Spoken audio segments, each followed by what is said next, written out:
یہ خبر ہے سپریم کورٹ سے، جہاں آپ کو بتائیں کہ سیشن ججز کے اختیارات سے متعلق کیس کی سماعت ہوئی ہے۔ عدالت نے لاہور ہائی کورٹ کے فیصلے کے خلاف اپیل منظور کرتے ہوئے سیشن جج کے کیس منتقل کرنے کے خلاف حکم کالعدم قرار دے دیا ہے۔ مزید جانیں گے سماعت کا احوال۔ ڈان نیوز کے نمائندے عمر مہتاب برنی ہمارے ساتھ موجود ہیں۔ جی عمر، بتائیے گا۔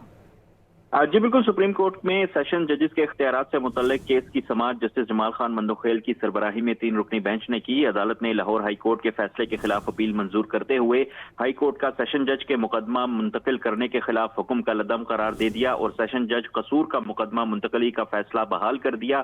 سماعت کے دوران جسٹس جمال خان مندوخیل نے استفسار کیا کہ کیا سیشن جج مقدمہ ٹرانسفر کر سکتا ہے، جس پر وکیل مدعی نے موقف اختیار کیا کہ فوجداری قانون کے سیکشن 526 کے تحت سیشن جج چارج فریم کرنے سے پہلے مقدمہ منتقل کرنے کا اختیار رکھتا ہے، جبکہ سیکشن 528 کے تحت فیصلہ سنانے سے پہلے بھی سیشن جج مقدمہ ٹرانسفر کر سکتا ہے۔ وکیل مدعی نے کہا کہ سیشن جج کے فیصلے پر انہیں صرف چند اعتراضات ہیں، اور یہ کہ مقدمہ 25 سے 30 کلومیٹر دور دوسرے مجسٹریٹ کے پاس منتقل کیا گیا ہے، جہاں سڑک ٹوٹی پھوٹی ہے، جبکہ مقدمہ منتقل کرنے سے پہلے دونوں فریقین کی رائے بھی نہیں لی گئی۔ اس پر جسٹس جمال خان مندوخیل نے ریمارکس دیے کہ اب کیا ہم اس مقدمے میں حکومت کو سڑک بنانے کا کہہ دیں۔ عدالت کو بتایا گیا کہ سیشن جج قصور نے ملزمان کی درخواست پر مقدمہ منتقل کیا تھا، جس کے خلاف مدعی مقدمہ نے لاہور ہائی کورٹ سے رجوع کیا، جہاں ہائی کورٹ نے سیشن جج کے حکم کو ختم کرتے ہوئے مقدمہ واپس بھجوانے کا حکم دیا تھا، جسے سپریم کورٹ نے اب کالعدم قرار دے دیا ہے۔ جی بہت شکریہ آپ کا عمر۔